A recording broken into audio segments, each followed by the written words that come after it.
Bem-vindos a mais um vídeo do Finanças de Cabo a Rabo. Você quer ter informações para decidir qual o melhor banco da Bolsa de Valores no momento e como essa crise internacional maluca pode sim afetar esse setor que é quase à prova de balas? Assiste até o final, pois esse vídeo vai te ajudar e muito. Antes de mais nada, é fundamental entender como os bancos ganham dinheiro. Isso parece meio óbvio, mas muita gente não sabe. Então eu vou resumir aqui de modo muito rápido, explicando que, de modo geral, os bancos ganham dinheiro com empréstimos e financiamentos, tanto para pessoa física como para pessoa jurídica, né?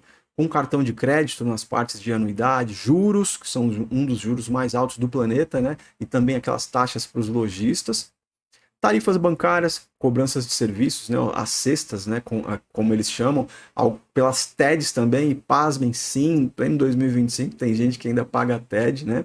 Investimentos próprios, ou seja, os rendimentos dos títulos públicos e das operações financeiras, seguros e previdências nos prêmios pagos, a rentabilidade das reservas, principalmente nesse cenário de juros altos, aí rende bastante para os bancos, e na parte de gestão de investimentos, né, que são taxas em fundos, corretagens e custódia. Mas como cada banco se destaca? Porque apesar de todos eles ganharem de todas essas formas que eu acabei de apresentar, existe sim um ponto peculiar, um ponto forte de cada um deles, e a gente vai conhecer agora. No caso, o Banco do Brasil está presente em todo o Brasil, com destaque principalmente para as áreas rurais e nas cidades do interior. Ele é extremamente forte, ele é fortíssimo na atuação do setor público e agrícola. Também na parte de seguros, né, através da BB Seguridade, que acaba aproveitando por tabela aí toda a base de cliente do Banco do Brasil para gerar excelentes negócios com bastante recorrência, né? Ele tem a posição disparada de liderança aí na parte de crédito rural, ou seja, agronegócio. Quando pensa em agronegócio, pensa em Banco do Brasil. Já o Itaú, ele carrega um estigma que pode ser positivo ou negativo, né, de ser um banco um pouco mais elitizado, digamos assim. Ele atua muito forte em grandes centros urbanos, né, aqui no Brasil. Ele tem um público que, particularmente, é de média e alta renda.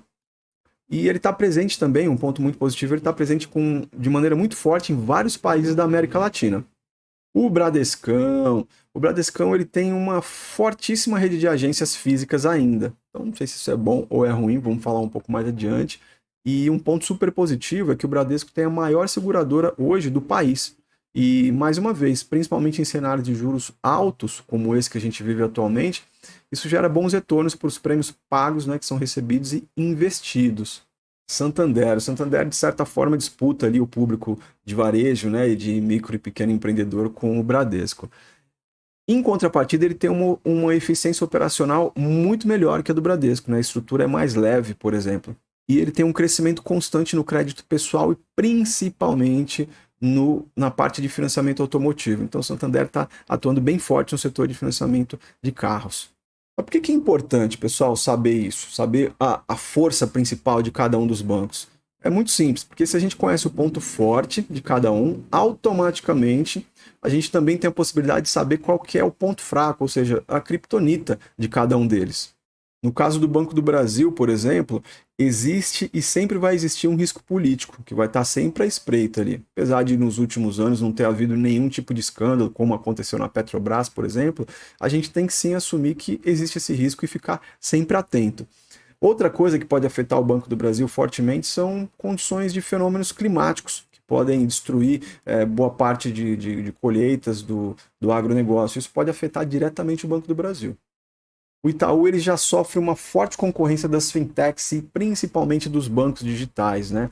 E o fato dele ter uma imagem assim elitizada acaba sim afastando alguns públicos. Bradescão também está perdendo espaço para os bancos digitais, né? E nos últimos anos o resultado tem sido menos consistente que o do Itaú e do Banco do Brasil. Houve aquele caso do Americanas também, né? Que o Bradesco teve que gerar a provisão para devedores duvidosos aí de quase 5 bilhões. E por conta de ter um número muito alto de agências físicas ainda atuantes, isso eleva bastante o custo operacional. O Santander, por sua vez, é uma subsidiária de uma multinacional espanhola, né? Então, ele pode sim sofrer com decisões lá da matriz que não favoreçam o Brasil. Inclusive, até pouco tempo atrás, aí saíram algumas notícias recentes de que possivelmente o Santander abandonaria a Bolsa de Valores brasileira, o que de fato não é um bom negócio para quem é investidor, né, nessa empresa e pensa a médio e longo prazo. Se você quiser dar um print nessa tela, acho interessante pausar e dar um print para você anotar e ter sempre marcado aí os pontos positivos e negativos de cada um desses bancos. Vamos falar de dividendos agora, mas antes, se está gostando desse conteúdo, deixa seu like, se inscreve no canal, porque a gente tem muito conteúdo aqui relevante para te ajudar a investir melhor. Bom, atualmente, o Banco do Brasil ele tem um dividend yield de 9,42%. A média dos últimos 5 anos foi de 8,5%. E como você pode ver aqui por esse gráfico, dos últimos 10 anos, é um banco super consistente, né? Teve aqui uma queda no percentual de yield ali entre 2016 e 2020. 2020 todo mundo sabe o que aconteceu, né? Mundialmente, infelizmente, o reflexo da pandemia. Mas principalmente nos últimos 5 anos, vem forte na questão de dividendos aí. E um dos pontos mais positivos, na minha visão, do Banco do Brasil é que ele paga com uma recorrência muito alta e paga rápido. Olha só, eu vou puxar aqui apenas o histórico do ano de 2024. Veja só, anuncia no mês 2, paga no mês 2. Anuncia no mês 3, paga no mês 3. Anuncia no mês 6, paga no mês 6. Olha só, mês 8, paga no mês 8. Mês 9 paga no mês 9, mês 11 paga no mês 12, mês 12 paga no mês 12. Então, realmente é uma máquina de dividendos o Banco do Brasil e é muito interessante nessa parte. O Banco Itaú, por sua vez, tem um yield atual de 8,43% e nos últimos 5 anos pagou uma média de 4,82%. Na minha visão, não é um yield tão atrativo assim. E tem outro porém, falando na questão de frequência aqui. Vou puxar só do ano de 2024.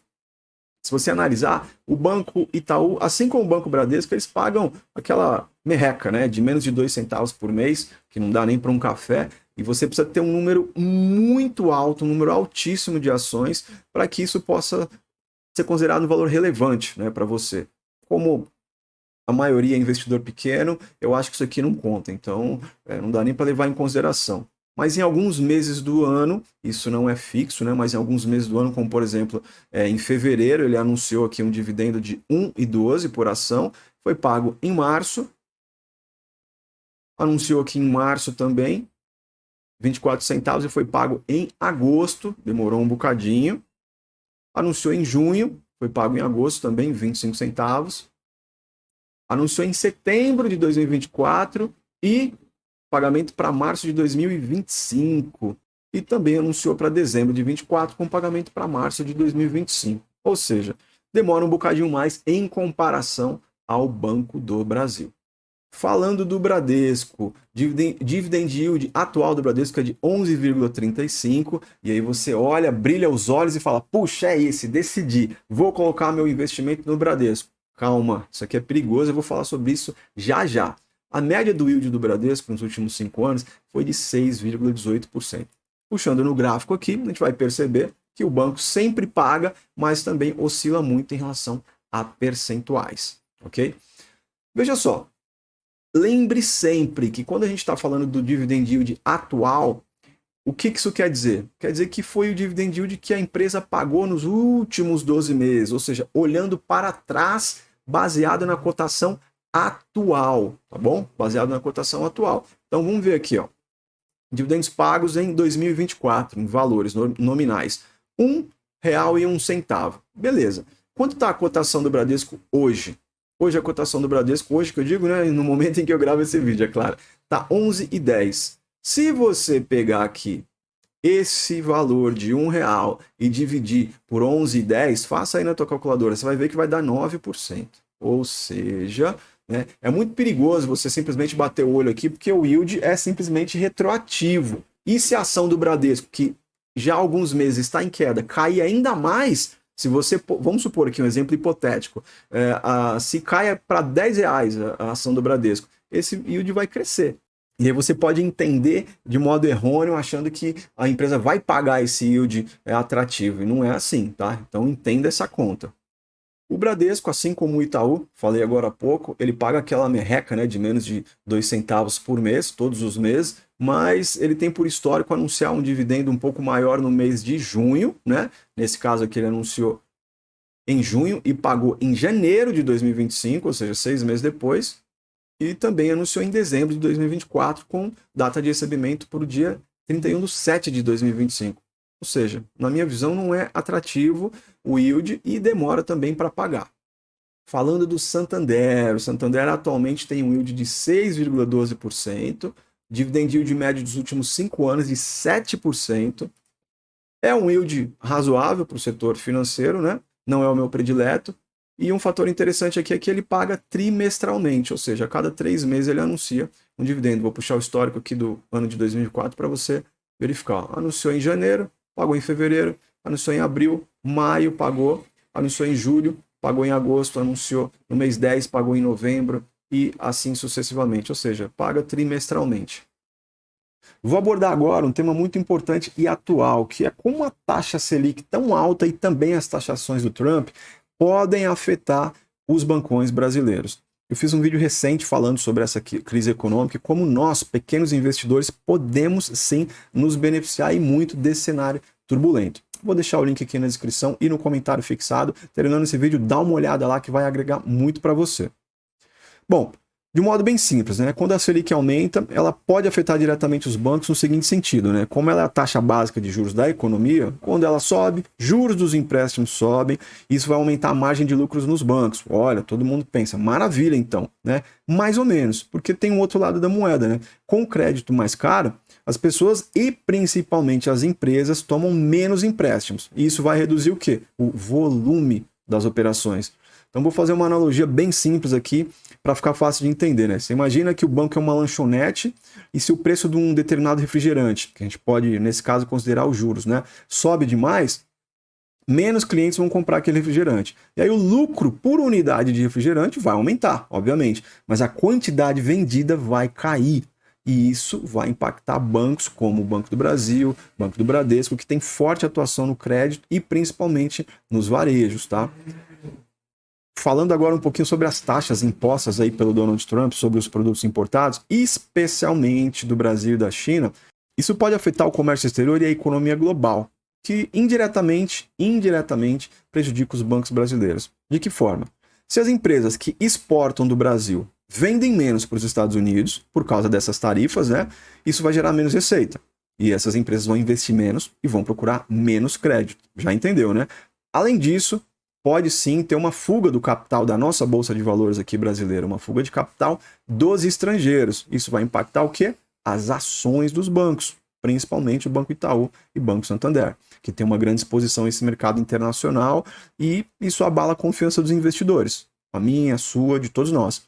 De modo resumido, juro alto aumenta aí um ganho na operação, mas trava o volume. E essas guerras comerciais reduzem otimismo. Isso prejudica o crescimento, demanda por crédito e tudo que nós falamos até então. Vamos fazer um comparativo rápido aqui desses 4 bancões nos últimos 5 anos no quesito rentabilidade. Se a gente observar nos últimos 5 anos, o Banco do Brasil ganhou aqui disparado com 202% de rentabilidade. Em segundo ficou o Itaú com 152%. Em terceiro, o Santander. E por último, lá bem atrás, quase retardatário, o Bradescão com 8%. Se a gente olhar para um cenário um pouco mais extenso, de 10 anos, a gente vai perceber que quem ficou na frente foi o Itaú, com 529% de rentabilidade. O Banco do Brasil ficou em segundo lugar, com 323%, o Santander com 321% e o Bradesco, infelizmente, ficou bem para trás, com 20% de rentabilidade. O que isso quer dizer? Se a gente for considerar os últimos 5 anos, né, desses últimos 5 anos, o Banco do Brasil foi melhor. Já olhando por um prazo mais longo, o Itaú foi melhor. Serve para você refletir aí como as coisas mudam com uma visão de médio, curto e principalmente de longo prazo. Eu vou fazer um comparativo aqui de 3 indicadores fundamentalistas: o dividend yield, preço sobre valor patrimonial e preço sobre lucro. Se você não sabe o que significa isso em detalhe e tantos outros indicadores de análise fundamentalista, em breve eu vou fazer um vídeo, vou deixar aqui no canal para você nunca mais passar perrengue e entender como funcionam esses indicadores para você fazer suas próprias análises, ok? Então se inscreve no canal aí. Vamos lá, dividend yield, quem está na frente é o Bradesco, com 11,35%, mas lembra que eu citei agora há pouco essa questão da queda no preço das ações que vem acontecendo constantemente, tá? Então não se iluda, não se deixe enganar por esse valor alto. Banco do Brasil, que está com 9,42% de yield, o Itaú 8,43% e o Santander ficou ali por último com 6,12%. Preço sobre valor patrimonial, o mais descontado é o nosso Banco do Brasil. Ele está sendo vendido aí com 11% de desconto em relação ao que ele vale no papel, ou seja, preço sobre valor patrimonial 0,89. O mais caro deles aqui no nosso gráfico é o Itaú, com 1,55. Bradesco 6,7 e o Santander 7,83. Preço sobre lucro, pasmem, o mais barato também é o Banco do Brasil. Isso quer dizer o quê?